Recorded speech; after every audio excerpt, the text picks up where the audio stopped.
Bonjour tout le monde et bienvenue à l'émission d'après-course du Bulletin GP qu'on enregistre à chaud en fait dans le cadre de ce Grand Prix d'Abu Dhabi 2021 et quelle finale ce fut. Abdou Sal avec vous et j'ai un mot pour résumer cette fin de saison.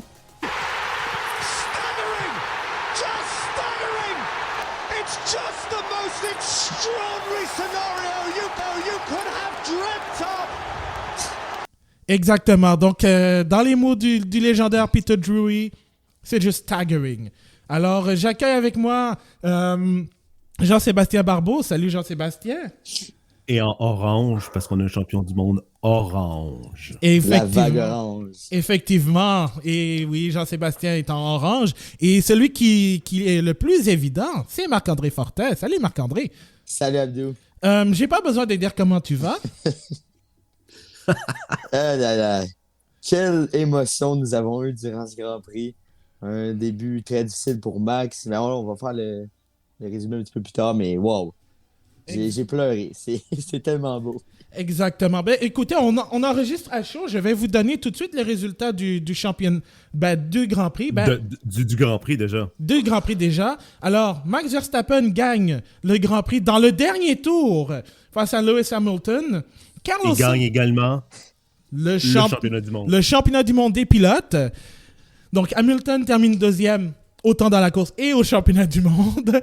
Et Carlos Sainz, contre toute attente, est troisième. Et écoutez... Moi, c'est surtout la surprise en quatrième. Yuki Tsunoda, quatrième. Pierre Gasly, cinquième. Et Valtteri Bottas pour son dernier Grand Prix, sixième. Lando Norris, septième, qui a une crevaison lente. Fernando Alonso et Esteban Ocon, huitième. Et L-Plan, le L-Plan n'a pas fonctionné. 8e et 9e. Et Charles Leclerc, 10e. Il y a eu... Eh oui. Écoute, on est à chaud, là. Je vous dis, on enregistre à chaud. Et on vient de se rendre compte du résultat. Yuki Tsunoda, 4e, on s'y attendait pas. Mais Mais Pierre Gasly, 5e non plus. Ouais, Pierre Gasly. Il était tellement loin. Il y a tellement une course difficile. Wow. Ouais. Écoute, c'est fou. Et... Quelle dernière course pour Honda, honnêtement. Là. Oui, et en plus, c'est ça, c'est la dernière course de Honda. Alors, tout de suite, on va aller dans le vif du sujet. Vos réactions à chaud sur ce Grand Prix. Et je vais commencer, évidemment, tout honneur par le fan de Max Verstappen, Marc-André. Ben écoute, comme j'ai dit tantôt, on a passé par toutes les gammes d'émotions durant ce Grand Prix. Un début difficile, j'avais noté justement dans mes cahiers que Max, dans les derniers Grands Prix du moins, avait de la difficulté avec la pression du départ. Et on se souviendra que lorsqu'Hamilton a perdu son championnat en 2016 contre Rosberg, ça avait joué énormément. Sa difficulté avec la nouvelle gestion du départ. Et Max a connu un départ lamentable. Hamilton a été foudroyant. Et par la suite... c'était presque joué jusqu'à la toute fin. Latifi qui perd ses appuis, qui rentre dans le mur. On nous offre, pour moi, honnêtement, un drapeau rouge facile. On aurait dû le coller. Même si Max a gagné aujourd'hui, je suis vraiment fâché parce que la FIA aurait dû lancer un drapeau rouge. C'était un endroit dangereux. C'était un endroit où ça prenait du temps. Et on a mis vraiment le championnat du monde en danger avec tout ça. Mais au final, Max a remporté. Je suis heureux. J'en ai même pleuré. Donc, maintenant, il va me rester à m'acheter des chandails, des casquettes de ce beau moment pour peut-être même un tatou, on ne sait pas. Écoute, j'ai hâte de voir le tatou si jamais ça devait arriver. Mais il y a une chose aussi, c'est que le tatouage, j'ai vu quelqu'un qui avait un tatouage de Max Verstappen, champion du monde 2021. Écoute, il a failli le regretter avant. Il a failli être stressé. Il a failli être stressé. Il a attendu le dernier tour pour que ce tatou soit réalisable. Wow, on n'en revient pas. Jean-Sébastien, toi, ta réaction à chaud. Un superbe départ de Lewis Hamilton, un exécrable départ de Max Verstappen. On l'a vu au chrono, 1/10 de temps de réaction plus lent pour Verstappen, 3/10 plus lent aussi pour atteindre les 200 km/h. Le virage 1, est-ce qu'il y avait controverse? Plus ou moins. à mon avis, au final, dans la mesure où Lewis Hamilton, c'est vrai qu'il prend une distance, donc prend un avantage induit, à mon avis. Par contre, dans les tours suivants, on voit que Hamilton ne fait qu'augmenter son avance. Donc, est-ce qu'il y a vraiment un avantage? Pas tout à fait certain. L'interprétation du règlement là-dessus n'est pas totalement claire, mais je peux très bien comprendre, comme Martin Brundle disait, qu'on aurait pu redemander à Lewis Hamilton de reprendre l'écart initial. Ouais. De mettre une pénalité, certainement pas. Là. Ensuite, la tactique de course de Red Bull a été magistrale, à mon avis. Oui. Culotté également. Il fallait l'oser, mais bon, c'est ce genre d'équipe qui est capable de sortir ce lapin du chapeau. Lorsqu'on est deuxième, c'est toujours l'avantage par rapport au premier, donc on peut toujours réagir par rapport à ce que le premier fait, donc on fait l'opération contraire.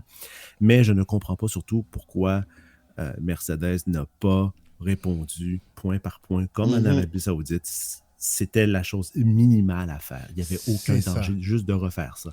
Et donc, on se retrouve au dernier tour où on a une voiture avec des pneus usés des deux côtés, deux voitures avec des pneus usés, mais un a des pneus très usés et c'est des durs, et l'autre a des pneus un peu usés et c'est des tendres. Et arrive ce qui arrive, Max Verstappen, champion du monde. Oui. Vas-y, Marc-André. Et sur ce que Jean-Sébastien a dit, je vais mettre mon petit grain de sel. Je trouve que cette course-là est la représentativité de tout ce qui s'est passé durant la saison. Ah oui! Des décisions bizarres de Mercedes à des moments cruciaux qui ont donné la victoire à Max Verstappen. Tu sais, on parle que Mercedes a gagné le championnat des constructeurs. Oui. Selon moi, Red Bull mérite tellement cette position-là parce que à chaque fois où peut-être qu'il y a eu à Émilie-Romagne ou même en Espagne où ça a été plus difficile côté stratégie, mais à chaque fois, Red Bull a eu le dessus sur Mercedes. Et aujourd'hui, c'est le résultat. Il n'avait rien à perdre de tenter le coup, sauf une distance entre les deux. Peut-être qu'Hamilton a eu peur de sa voiture. Je sais pas. On dirait qu'il avait tellement confiance en plus avec sa voiture que je ne comprends pas Mercedes de ne pas avoir relancé la sauce. Écoute, c'était culotté de la part de Red Bull. Comme on le dit, cette écurie n'avait pas le choix de le faire. Mais comme quand on parle que Max Verstappen, la Formule 1, c'est un sport d'équipe. Oui. Mais aujourd'hui, on ne peut pas avoir un meilleur exemple que ça. Oui. Max, sans son écurie, ne peut pas gagner aujourd'hui et durant plusieurs courses durant la saison. Oui, vas-y, Jean-Sébastien, je te laisse. Ouais, alors, l'instant de Nicolas Latifi, c'est le virage 15, c'est ça? Oui, virage 15. Virage 15. On a vu vendredi Kimi Räikkönen est sorti là et a eu un accident. Donc, on a eu 2 incidents pendant le week-end à ce même virage-là. Ce virage-là est maintenant considéré comme difficile, voire même dangereux.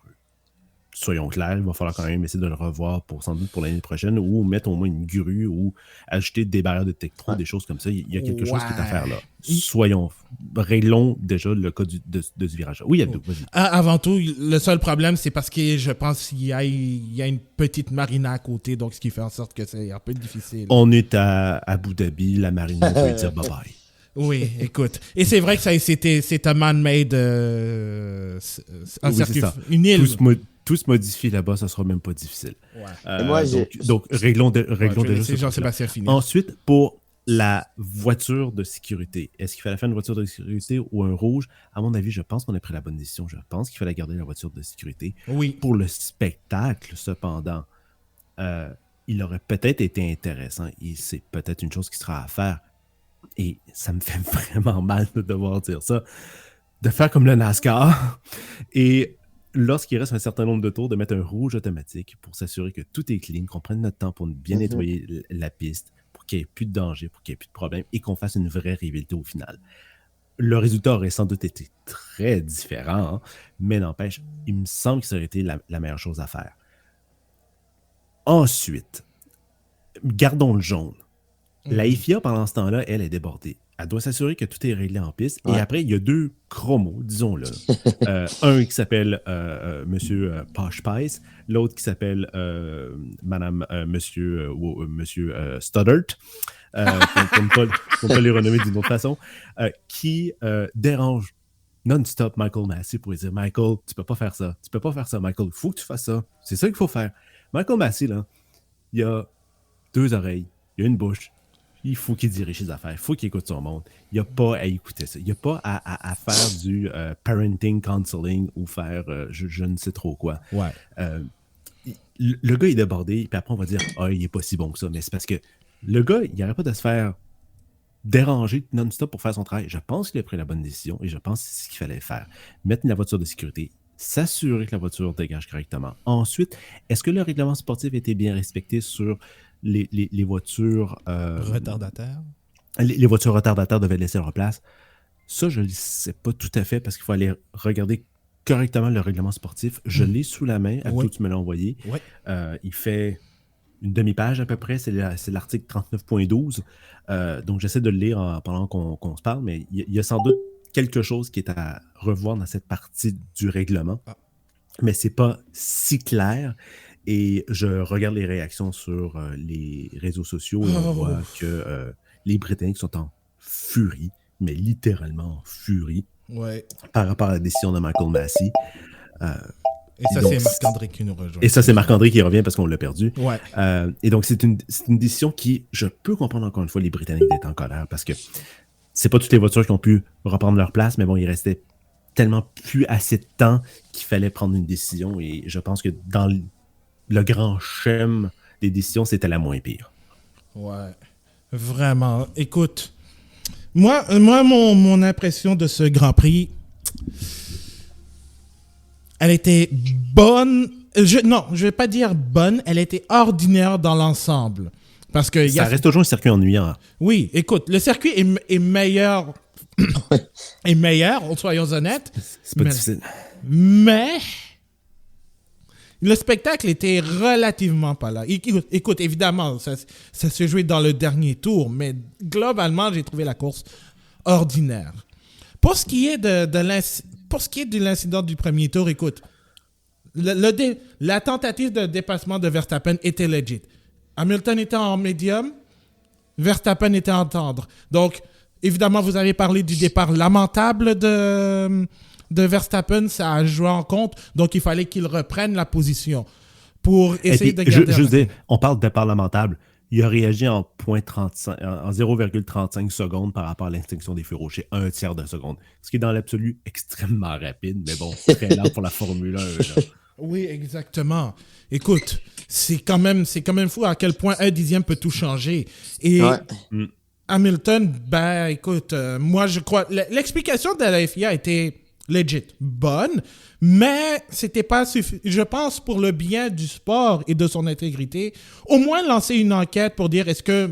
Bon, ils ont peut-être regardé à chaud, certes, d'accord, mais au moins pour dire est-ce qu'il y a eu avantage. Moi, je pense qu'il y a eu un léger avantage. Je dis bien léger, mais pas assez. De toute façon, le rythme d'Hamilton était, sur les médiums, suffisant pour distancer Verstappen. Donc, s'il devait se prendre une pénalité de 5 secondes, par exemple, il serait quand même revenu un petit peu devant. Mais... C'est ça, au moment des faits, la FIA ne le savait pas que le rythme d'Hamilton allait être aussi bon. Moi, je pense vraiment qu'une enquête, tout simplement une enquête, regardez les temps, regardez comment c'était, parce que moi aussi, il y avait à peu près, peut-être quelques millièmes de seconde, et ensuite, on a passé à 1 seconde en moins de quelques mètres. Lewis est allé chercher 1,4 secondes à peu près. Mm-hmm. Exact. C'est énorme pour si les deux voitures étaient semblables. Mais là, visiblement, Mercedes était très rapide, complètement. Et cette voiture volait sur la piste. Donc oui, le temps va continuer à s'élargir. Et c'est peut-être aussi pour ça que la décision est venue ainsi. Parce que bon, après, on a passé pratiquement à 2-3 et ensuite à 2-5. Donc visiblement, la FIA a jugé que Hamilton n'avait pas eu un avantage suffisamment grand pour donner une pénalité. Ce qui est normal en mortaise. Mais oui, je trouve que le dépassement, la tentative de dépassement de Verstappen était legit, comme tu dirais. Je trouve que il avait un certain avantage rendu au point de corde. Maintenant, ça peut être débattu, là. Comme Ardès, il mentionnait, est-ce que c'était un point de freinage ou de corde? Rendu là, Hamilton était derrière, a ralenti très rapidement. Je sais pas vous, qu'est-ce que vous en avez pensé, mais il a freiné très rapidement Hamilton quand même. Avant de répondre à ta question, tu sais le clip que j'ai joué en début de podcast? Ça me fait penser... Tout cela, en fait, ça me fait penser... Excuse-moi. Non. Ça me fait penser à... Il fallait bien que j'en fasse. Ça me fait penser au but de Sergio Aguero pour Manchester City en 2011-2012. Ah, Ben écoute, dans les dernières minutes, dans le dernier tour, c'était ça. Mais oui, vas-y. Mais pour revenir sur l'incident, la Red Bull a un super freinage. Oui, oui. De façon générale, je ne sais pas qu'est-ce qu'il y a dans cette voiture-là, mais cette voiture-là, c'est freiné beaucoup mieux qu'une Mercedes. Donc, Ouais. je pense Ricardo l'a c'est prouvé juste pendant juste comme longtemps. ça. Oh oui, oh oui, Ah puis, oui. oh oui, vraiment. Ah oui, clairement, écoute. Je dois dire quand même que ça a été exceptionnellement fait. Verstappen, comme j'ai dit, n'avait pas le choix. Et moi, je pense que Hamilton a eu un léger avantage, mais pas plus pour, par exemple, être mis en infraction. Je crois qu'il est allé dans les règles, mais il a un peu Bon, il a Un petit peu overshoté, oui, oui. mais overshoot. c'est moins pire qu'au Brésil, là, parce qu'au Brésil, là, il y avait un problème. Là. Ouais, bon. Ouais, true. À mon avis, ça reste dans l'esprit sportif. Exact. L'avantage que Lewis Hamilton est un peu limite, mais il aurait quand même pris de l'avance au final. Mais, je dois dire, chapeau à Sergio Perez d'avoir joué son Oh oui. rôle. Voilà. Ouais. Là, par contre, là, il faut dire, pilote du jour aurait pu revenir à Sergio Perez. Il faut dire que le pilote du jour, semble-t-il, c'est mon numéro 7, c'est M. Kimi Räikkönen. Est-ce que je peux me permettre un petit rant? Oui, vas-y. J'ai hâte qu'on se débarrasse du titre de pilote du jour. Je comprends dans le contexte... Oui, c'est stupide. je comprends que dans le contexte, Kimi Räikkönen, c'est sa dernière course et c'est un pilote légendaire. Mais le gars avait un rythme potentiellement lent. Il était dernier si on exclut la Haas de Mick Schumacher. Et... c'est méchant pour Mick Schumacher. Tellement écoute, méchant. Oh, écoute. Non, c'est clair, il ne méritait pas. Non, le pilote du jour, à mon avis, c'est sans doute objectivement sur la piste. Ouais, ben, là, limite, on peut le donner à Max Verstappen aussi, là. Oui. Mais Sergio Perez qui a permis à Max Verstappen de faire une remontada, mes amis. Mais une sacrée remontada en bloquant Lewis Hamilton pendant 2 tours et surtout dans le circuit, dans la partie beaucoup plus lente. Oui. On a vu surtout que Sergio Perez est capable de se défendre en piste lorsqu'il a ses batteries et tout. Lorsqu'il est bien chargé en niveau batterie, capable de rivaliser face au DRS d'une Mercedes. Fascinant comment il a pu faire cette partie de la course. Passer de l'écart qui était à 10 secondes, je pense. 8? 12. 12. 8. Mais je pense que c'était 12. 12. Donc, à partir de ce moment-là, il a pu réduire ça à peau de chagrin très rapidement. Jusqu'à un certain point, je me disais, c'est limite dangereux. Mais est-ce que ça contrevenait aussi au règlement sportif? Non. C'était Il y a la course automobile, après tout. Non, tu sais. c'est sûr, mais s'il avait continué à ralentir un peu plus, ça aurait été limite parce que là, il serait devenu sans doute une chicane mobile, mais ça a été vraiment fait dans une certaine mesure dans les règles de l'art. Je trouve ça extrêmement fascinant. Franchement, Sergio Perez là-dessus mérite de rester chez Red Bull. Enfin, Red Bull a trouvé un super coéquipier à Max Verstappen et là-dessus, ça a été utile parce que je pense pas qu'aucun des autres coéquipiers de Max Verstappen n'aurait pu faire la performance qu'on a vue aujourd'hui en piste pendant 2 tours. Ah oui, Oui, clairement. je suis complètement d'accord et moi, j'étais le premier à douter que ce duo allait bien s'entendre et finalement, Perez est extraordinaire. Il l'a prouvé en étant propre. C'est surtout l'important aujourd'hui. S'il fallait que ce soit Perez qui ait un contact avec Hamilton dans cette chicane-là et qu'Hamilton ait dû abandonner, ça aurait été terrible. Ça aurait été vraiment terrible pour le sport. Et finalement, il a réussi à faire ça en étant propre, en étant précis, en revenant sur la ligne droite. Je croyais que c'était fini. Ouais. Et non, il est revenu devant. Bon, selon Mercedes, c'était pas legit, là, mais comme on dit, hein, ça se joue au coq à langue avec la FIA. Donc, et je m'excuse de revenir encore sur l'incident des derniers tours, des 5 derniers tours. Il y a James Hinchcliffe, qui a dit ils auraient dû mettre un drapeau rouge, laisser les pilotes changer leurs pneus, qui dit entre parenthèses, qui est quand même une règle de schnout, et donner un sprint de 5 tours à la fin. Ouais. Ils devraient tu peux pas rajouter des tours. Non, mais je voulais dire le drapeau rouge directement lorsqu'il y a eu l'accident de Latifi. Et il devrait regarder vers l'IndyCar pour regarder les règles concernant les retardateurs pour un certain nombre de tours. Et en plus de ça, un ou deux tweets plus tard, il y a quelqu'un qui demande une pétition à ce qu'on remplace « Is that Glock ?» pour « Is that Latifi ?» Ouais. Mais et Pierre, moi, excuse-moi Marc-André, il y a Pierre vas-y, qui vient de Abdou, moi. voyons. Il y a Pierre qui nous a envoyé, Pierre Mayotte, évidemment qu'on salue, Ah, yes. Salut, Pierre. Salut Pierre. qui m'a envoyé un jeu de mots fait par Canal+, Verstappen. Oh, non. Verstappen. Oh non. Ah, oh non. mon Dieu. C'est de la faute à Canal+. Et il vient de m'envoyer et il vient de me faire un shot fight en disant que c'est un jeu digne de moi. Quoique c'est vrai que je l'aurais fait. Oui, t'aurais pu la faire, celle-là, Abdou. Ah, oui. Ça me déçoit que tu n'y aies pas pensé, en fait. Ben écoute, je suis en train d'enregistrer un podcast. T'aurais pu quand même la sortir par toi-même, hein? Attends, il va avoir le temps de réfléchir et trouver d'autres jeux de mots. Oh non. Soyez sans crainte. Non, non. It was, non. On va en savoir, it was happening from the start. Écoute, je tiens à préciser, on est sous l'adrénaline, pas sur Oh l'alcool. mon Dieu, oui. C'est pour ça que c'est un peu erratique, parce qu'on est à chaud aussi. Justement, tu parlais un peu de Marc-André, de la stratégie de Mercedes, parce que, oui, moi, je trouve personnellement, la FIA a, disons, perdu un peu le contrôle de ce Grand Prix, mais Mercedes a perdu le championnat des pilotes avec cette idée de ne pas de garder Lewis Hamilton en piste lorsque Verstappen l'a fait. Parce que, oui, je comprends, Verstappen avait des pneus durs, mais ensuite, la voiture de sécurité, certes, il y avait un gap d'une dizaine de secondes, donc ça a permis à Verstappen de rentrer pronto pour des pneus tendres. Mais Hamilton... Mais je ne sais pas à quelle position Hamilton était lorsqu'ils ont déployé la voiture de sécurité. Position sur la piste, évidemment. Mais pour moi, la première chance où Verstappen devait...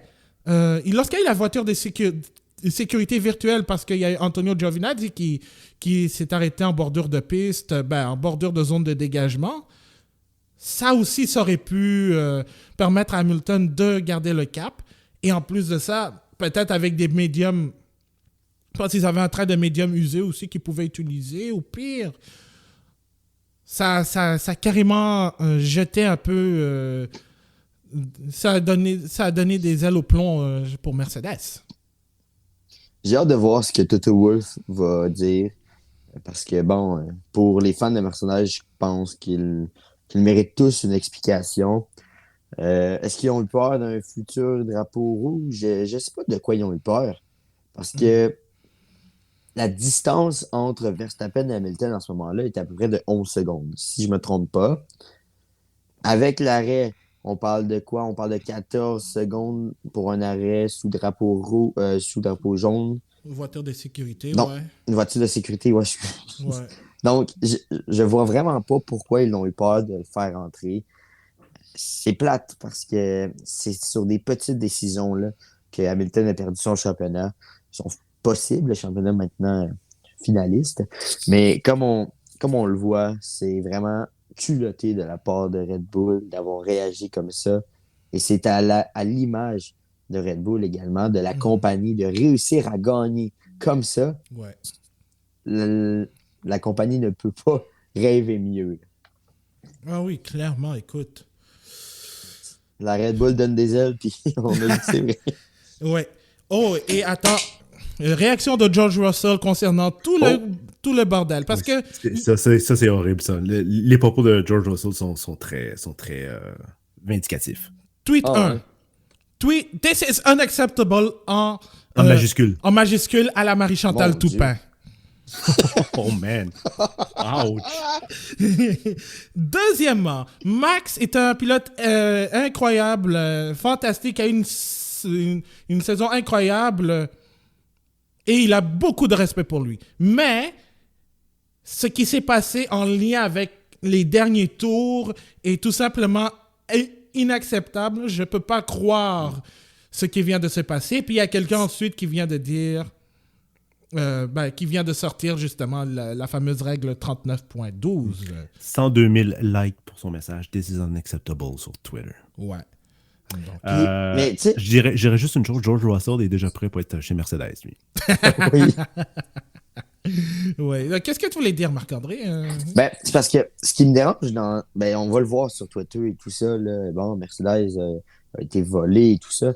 Rendu là, si la course ne reprenait pas, qui était volé? C'était Red Bull. Donc, dans un cas ou dans l'autre, tu sais, je voyais des commentaires je suis vraiment pas toujours d'accord avec Jacques Villeneuve et même rarement, mais sur ce point, il est venu vraiment me chercher parce qu'il disait ce qui est difficile dans l'ambiance de la Formule 1 dernièrement, c'est d'être neutre. On dirait que tu n'es jamais capable d'être neutre, même si tu favorises un pilote ou l'autre, tu es toujours dans un camp ou un autre, alors que habituellement, on était capable de critiquer une décision sans être un pro Hamilton, sans être un pro Verstappen.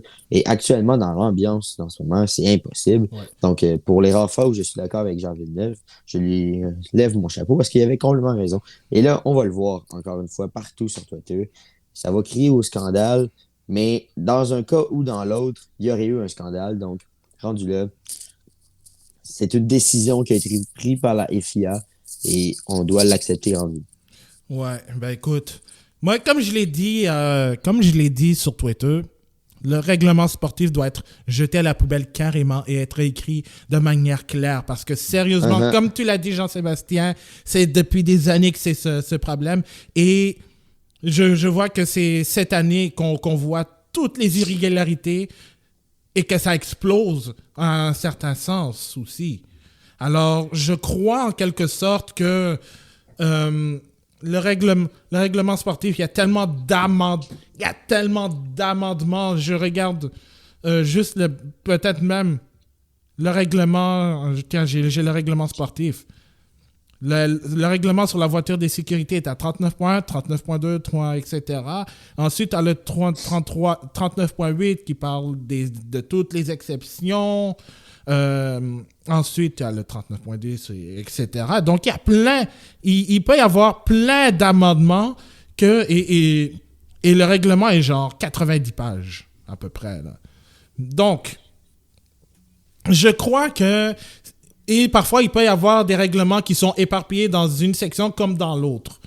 Donc, moi, je crois que s'ils veulent faire ça pour 2022, pour éviter d'avoir un bordel sportif comme on a vu aujourd'hui, il va falloir tout regrouper en un, faire en sorte que, par exemple, tu as des règlements en termes de voitures de sécurité et voitures de sécurité virtuelles, pas deux points différents. Et ensuite, tu peux avoir, par exemple, le cas du Grand Prix de Belgique en concernant à quel moment le chrono commence pour la limite des 3 heures et tout. Donc, certes, ce sont des trucs qui sont exceptionnels, mais ça montre une irrégularité incroyable dans les règlements qui ne fait qu'exploser. Jean-Sébastien, tu voulais réagir? Bonne chance pour réécrire le règlement sportif. Mm-hmm. Ça sera certainement pas une sinécure. Les équipes voudront sans doute donner leur mot parce que visiblement, c'est un gentleman agreement et ils vont vouloir essayer de trouver des consensus parce que la Formule 1 maintenant semble vouloir fonctionner de cette façon-là. On était capable de transformer la Formule 1 vers ce qu'elle est depuis le rachat par Liberty Media. On a des nouvelles voitures qui arrivent à partir de l'année prochaine. On a été capable de déterminer un plafond budgétaire. On a fait des choses qu'on ne croyait complètement impossibles il y a encore 7 ou 8 ans. Mm-hmm. Réécrire le règlement sportif, par contre, ça me semble très difficile. Mais en même temps, je ne serais pas surpris s'ils soient capables de le faire. Mais ils ne seront pas capables de le faire pour le mois de mars. Impossible. Mm-hmm. Ça prend au moins 1 an de travail, voire même 2. Pour que ce soit bien fait également. Pour que ce soit bien fait. Mais au final, lorsqu'on regarde à peu près les décisions un peu controversées pendant la saison entre Lewis versus Max, au final, c'est un peu 50-50.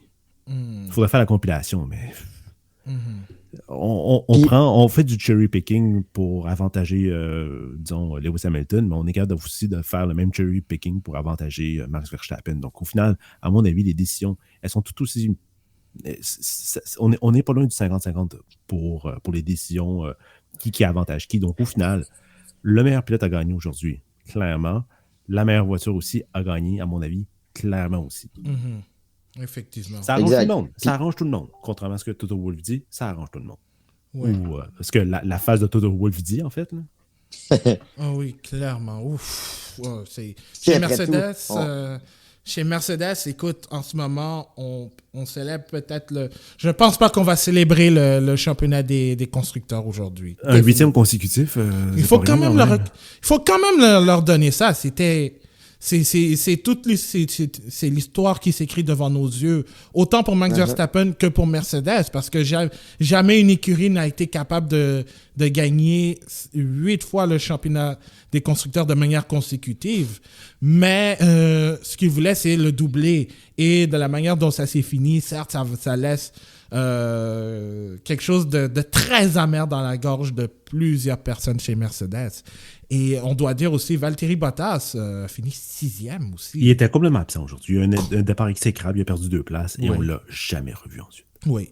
Et écoutez, essayons de mettre un peu tout ça de côté, toute la mascarade des derniers tours et du Grand Prix en général. AlphaTauri, 4e, 5e. J'en reviens pas. Je vous le jure. La course était terminée, puis quand je regardais le classement que je vous ai donné, j'ai fait « What? Yuki Tsunoda et Pierre Gasly, 4e, 5e. » Déjà qu'on avait oublié que Carlos Sainz aussi a terminé sur le podium. Sur le podium, oui. Moi, quand je l'ai vu, je suis comme « Oh! Carlos Sainz, 3e sur le podium. » Ben, remarque...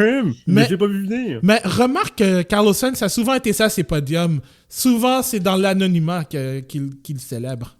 Mais bon, pour Carlos Sainz, c'est ce qu'on peut juste dire. Smooth operator. Smooth operator.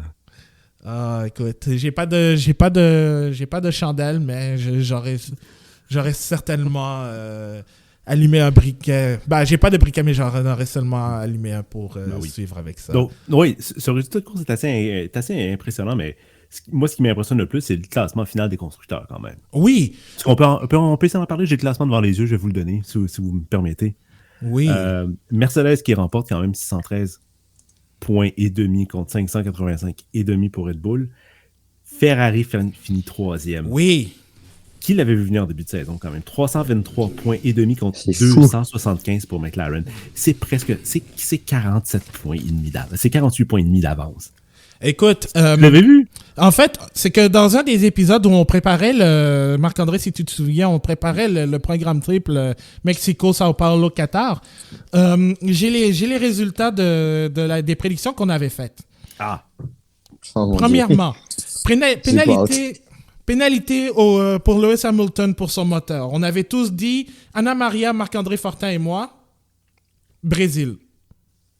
Juste. On a eu juste. Qui allait arriver à Abu Dhabi en avance? Techniquement, il y a égalité, mais c'était avantage Max Verstappen. Il y avait quelqu'un qui était en avant officiellement. Max Verstappen. On a tous dit Verstappen. On a eu bon. Question 2.2. On va faire comme avec le règlement sportif. 2.2. Quel serait l'écart au classement? Je me souviens plus si c'était entre 10, 20 ou 30, mais on avait dit... Ben moi, j'avais dit entre 10 et 20. Anna Maria, 20. Et Marc-André, c'était entre 20 et 30. Oh, Oh, non, mon Dieu. non, on était roulement à côté de la plaque. Là. Ouch. Ouch. On avait dit aussi, entre McLaren et Ferrari, qui allait finir 3e. Anna Maria a dit McLaren. Marc-André avait dit McLaren.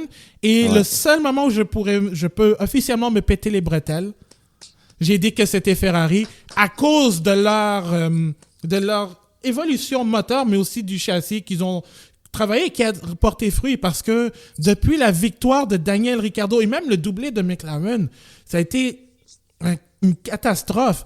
Écoute, dans le programme triple, justement, ils ont récolté 4 points, les 4 étant de Lando Norris. Mais à dos par 48 points et demi. En plus, C'est fou. Sur McLaren, sur 48 points et demi. Et juste pour finir le classement après, malgré la super performance d'Alpha Tauri, ça n'a pas payé aujourd'hui parce qu'Alpine finit 5e avec 155 points, suivi d'Alpha Tauri avec 142. Mhm. Oh, yeah, Donc, yeah. on a un L-plan, sans doute pour 2022 pour Alpine. Oui. Et oui, effectivement. Et malgré tout, parce que je pense qu'il fallait que Alpha Tauri marque au moins 28 points de plus que c'était impossible. C'est pas arrivé. C'est pas arrivé, écoute. Le 4e, 5e, c'était quelque chose. Il y a Aston Martin, 7e, écoute. C'était difficile pour les deux pilotes aujourd'hui. Oui.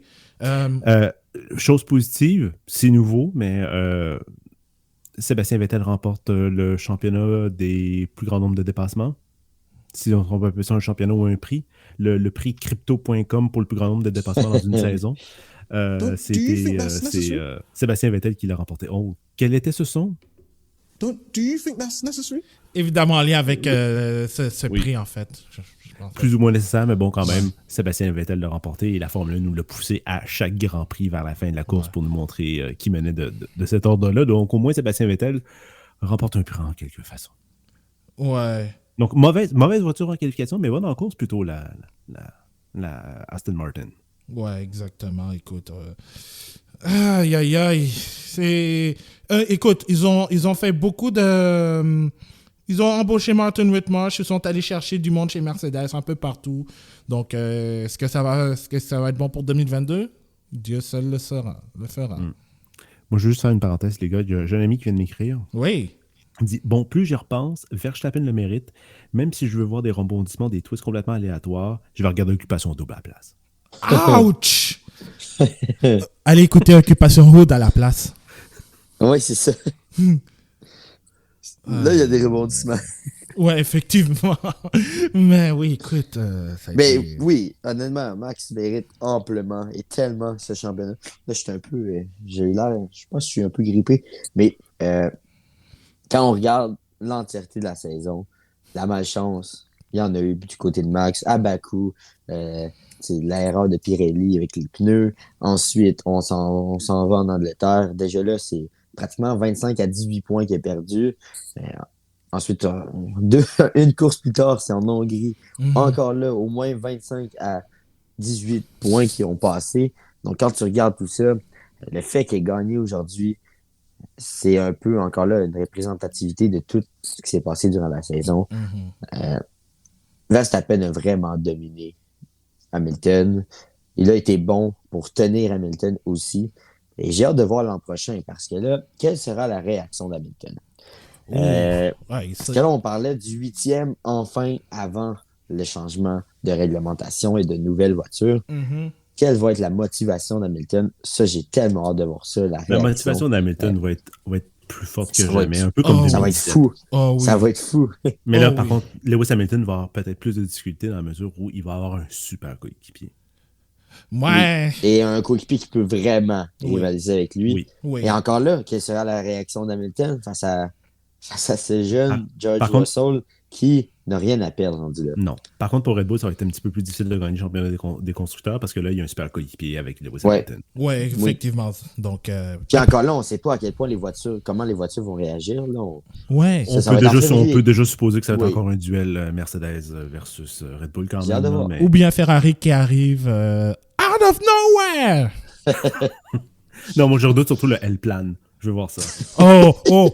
J'ai hâte. Je pense que ce mot va être beaucoup plus utilisé en 2022 que ce qu'on a eu aujourd'hui, cette année. Oui, mais n'empêche, aujourd'hui, le travail fait par Red Bull, le L-plan, 5 étoiles. Oui, vraiment. Je suis très content du travail de Sergio Perez. C'est juste dommage qu'il ait abandonné. On ne sait pas encore pourquoi, en fait. Mais Sergio Perez mérite toute mon approbation, en fait. Écoute, je sais qu'il a souvent été critiqué pour des performances un peu décevantes, mais depuis, je dirais même la Turquie, mon Dieu que Perez a été un pilote vraiment bon, et même ses batailles contre Lewis Hamilton, autant Turquie que Brésil, et ce qu'on avait à Abu Dhabi, c'était magistral. C'était magistral. Alors, Checo Perez, vraiment... va être un atout de qualité. Il était déjà un atout de qualité, mais s'il continue sur sa forme depuis le Grand Prix de Turquie, Je pense qu'on va avoir un beau duel au championnat des constructeurs parce qu'il va avoir en plus George Russell qui va l'affronter. Peut-être, je dirais pas comme numéro 2, mais... Parce que c'est sûr qu'il va avoir Hamilton contre Verstappen, mais je prévois aussi qu'il va avoir aussi un duel Perez-Russell aussi. Disons que la performance aujourd'hui de Sergio Perez lui donne de bons atouts pour négocier son contrat pour 2023. Ah oui! Donc, ce qui veut dire probablement Pierre Gasly oublie Red Bull. Oh, il va falloir qu'elle le voie ailleurs. Il va peut-être falloir qu'il se réconcilie finalement peut-être avec Esteban Ocon. Et Oscar Piastri... et le champion de Formule 2, Mais oui, Oscar lui Piastri. aussi, on a besoin vraiment de une ou deux autres écuries. C'est tellement dommage que Oscar Piastri reste comme pilote de réserve. Il a tellement prouvé son talent. Écoute, 3 championnats gagnés en 3 ans. Oui. Puis il n'y a rien. Puis il y a C'est rien. incroyable. Il se fait C'est prendre fou. à 30 millions d'euros. Je dis, ouais, true. Bon. Je vais pas ajouter mon grain de sel. Mais parlons justement de Oscar Piastri parce qu'il a été officiellement sacré champion grâce à une 5e pole consécutive en Formule 2. C'est super dur de faire ça. C'est super dur de faire ça. Écoute, Yahan Daruvala a gagné la première course sprint. La deuxième, c'est Guan Yu Zhou, justement, qui l'a emporté, qui termine officiellement 2e. Et ensuite, dans la course 3, Piastri a tout simplement gagné alors qu'il partait en pole position. Alors, Piastri, on risque de le voir un peu plus souvent dans la Alpine, mais comme pilote d'essai peut-être en 2022. Donc, vraiment, je crois que on a vraiment hâte de voir Piastri dans une Formule 1 un jour. C'est peut-être pour 2023. Est-ce que ce sera ailleurs aussi? Je ne sais pas, mais c'est beaucoup trop tôt pour le dire, en fait. Vraiment, j'ai vraiment du mal à comprendre aussi pourquoi il n'a pas un volant en Formule 1 aussi. Donc... Oh! Drama. Bon, Mercedes a lancé un protège. un protège Évidemment. contre Max Verstappen pour l'article Breach of Article 48.8. C'est quoi le 48.8?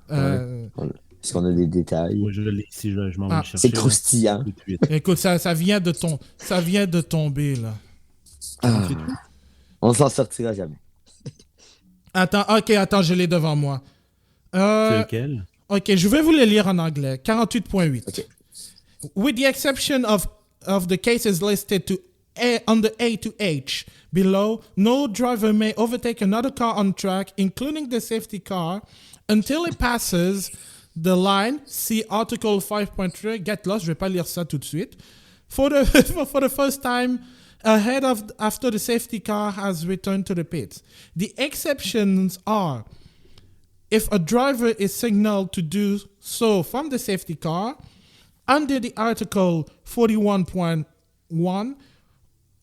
48.2, 51.6, and 51.2 below. When entering the pits, a driver may pass another car remaining on the track, including the safety car after he has reached the first safety car line.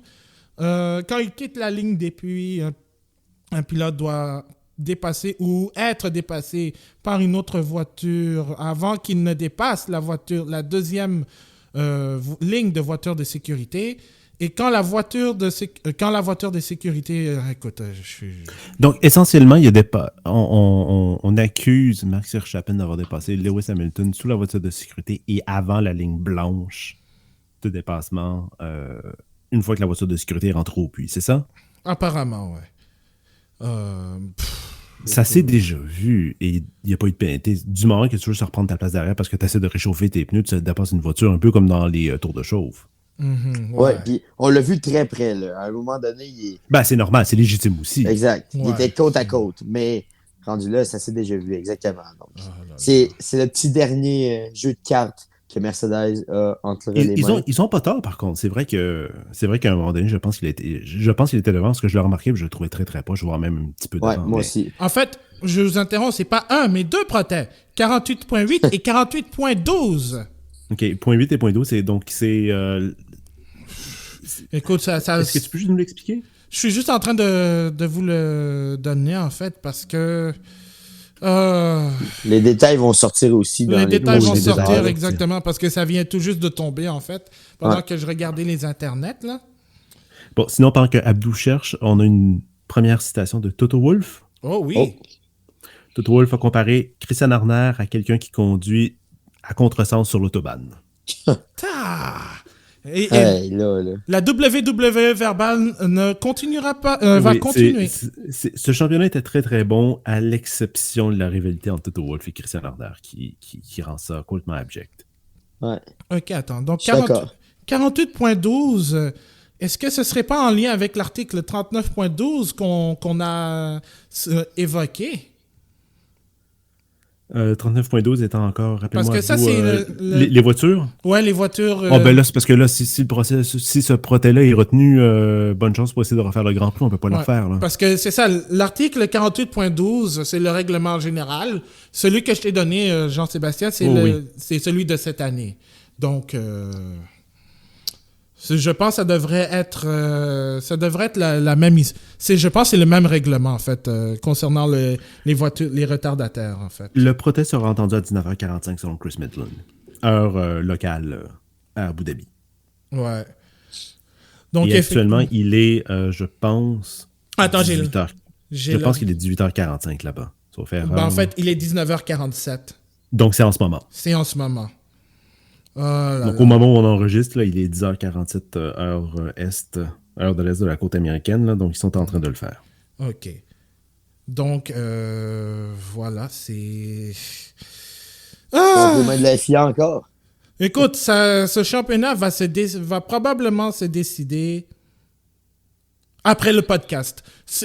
Probablement, tous les graphiques que j'ai fait pour le bulletin GP, probablement je vais être obligé de les changer, mais je ne crois pas que la FIA va changer quoi que ce soit. À moins qu'ils disent, OK, c'est notre erreur et que Max Verstappen soit pénalisé, mais je ne pense pas que ce soit le cas. Sinon, ben là, écoute... Ouais. Ça fait quand même un peu désespéré par rapport à Lewis Hamilton qui a fait preuve un petit peu plus de classe quand même.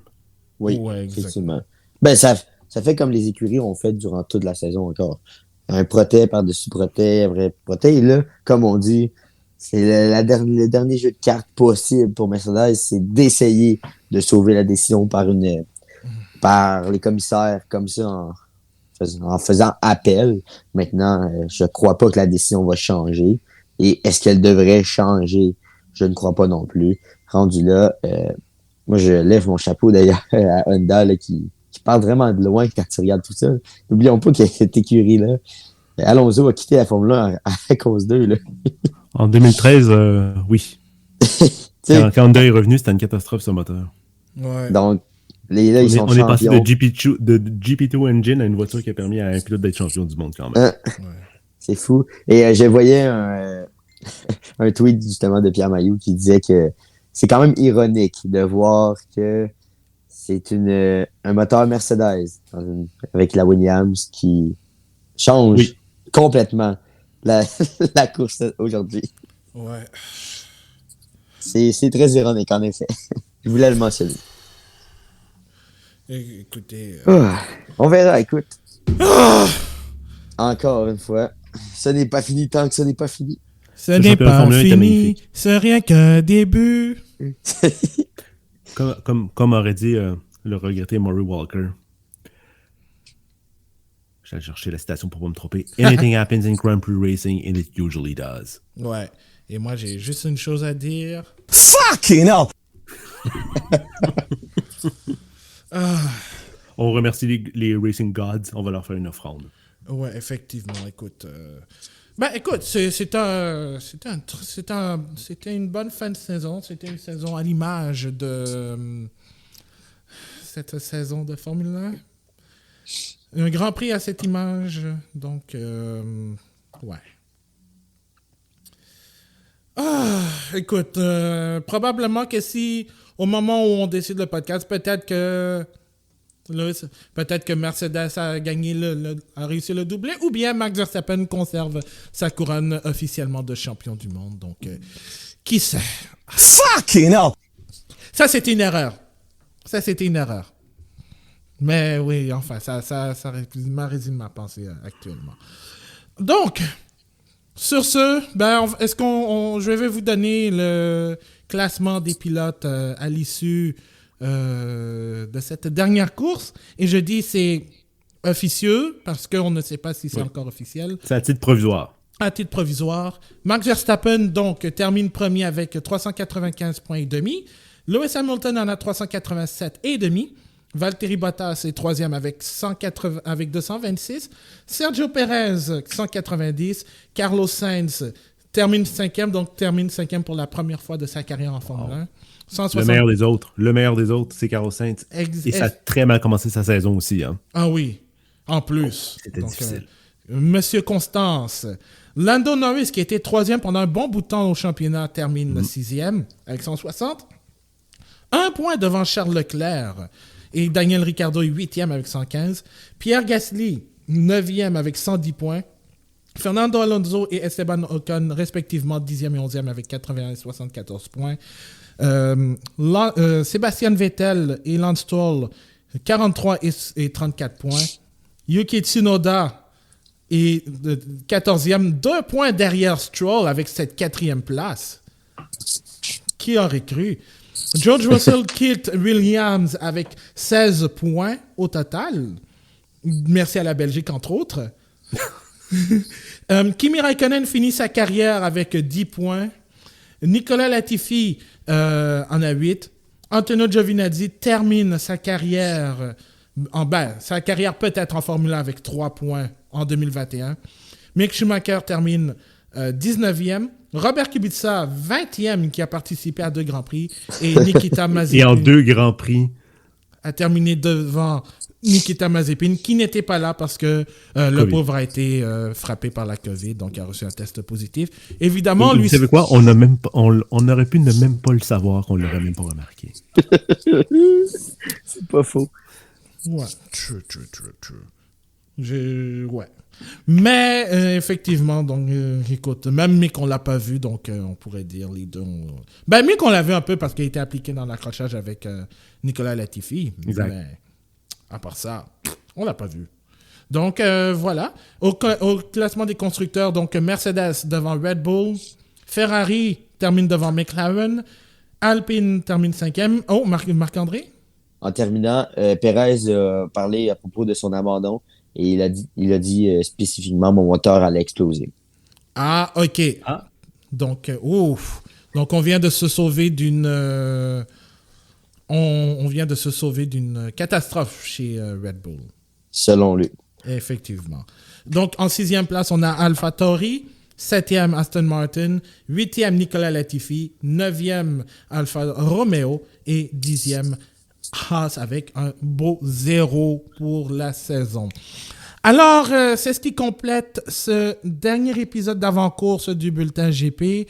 Je vous remercie à toutes et à tous d'avoir été là. On avait essayé, entre autres, le format en direct. Je vais voir si je reviens revenir avec ça l'année prochaine. Mais je pense que ça va être fort probablement en format podcast comme on le fait en ce moment. Et en plus, on l'a fait à chaud en plus. Donc, c'était vraiment intéressant. On vous remercie infiniment de nous avoir suivis, mais il reste 1 ou 2 épisodes dans notre plateforme. Il y a Histoire de F1 que je suis en train de préparer. Et le 31 décembre, c'est la revue de l'année de cette saison folle de Formule 1. Donc, peut-être que je mettrai un point pour dire, finalement, ce n'est pas Max Verstappen qui sera champion, ce sera Lewis Hamilton, ou on va dire... Ça restera la même. Max Verstappen est champion du monde. Donc, tout est à voir, mais on mettra la mise à jour de cette nouvelle de ces protèges sur nos réseaux sociaux, Facebook, Twitter et même Instagram, même si j'utilise un peu moins. Sinon, on a bulletingp.com aussi. Il va y avoir quelques articles qui vont sortir aussi pendant la saison morte aussi, je l'espère, mais ça va être le cas. évidemment, le podcast général va revenir aussi pour 2022. Donc, on va faire contrairement à la soirée est encore jeune, je vous annonce officiellement notre retour en 2022. Donc, Jean-Sébastien, Marc-André, un énorme merci de m'avoir accompagné lors de ces après-courses. C'est à nous que le plaisir revient, Abdou. C'était toujours un plaisir de faire ça avec toi. Ah oui, écoute, c'est vraiment, vraiment apprécié. Écoute, j'ai eu bien des fun. Évidemment, on va se revoir. Je pense que Marc-André s'est confirmé pour la revue de l'année. Oui, Jean-Sébastien, est-ce que tu seras avec nous? Je ne sais pas quand est-ce que vous l'enregistrez, en fait. Ah, je te dirai ça en privé, en fait. Mais en tout cas, ça se peut, on sera soit 3 ou 4. Il y a des possibilités. OK, excellent. Donc, je te donnerai les détails, mais peut-être que vous entendrez Jean-Sébastien le 31 décembre dans vos plateformes de podcast préférées, que ce soit Spotify, Apple Podcasts, Google Podcasts et toute autre plateforme où le bulletin GP est disponible. Alors, on va aller se reposer d'abord parce qu'il est bientôt 11h ici. Et on va aller célébrer... Marc-André va aller célébrer la victoire de Max Verstappen officiellement. Oh oui. Moi, je vais aller me reposer aussi, puis parce que je reçois de la visite aussi. Alors, merci énormément d'avoir été là. On se retrouve le 31 décembre pour la revue de l'année et dans les prochains jours pour Histoire de F1. Mon nom est Abdou Sall. On continue toujours de rouler avec le bulletin GP. Quelle saison de 2021 ce fut. Prenez soin de vous et à la prochaine. Salut à tous.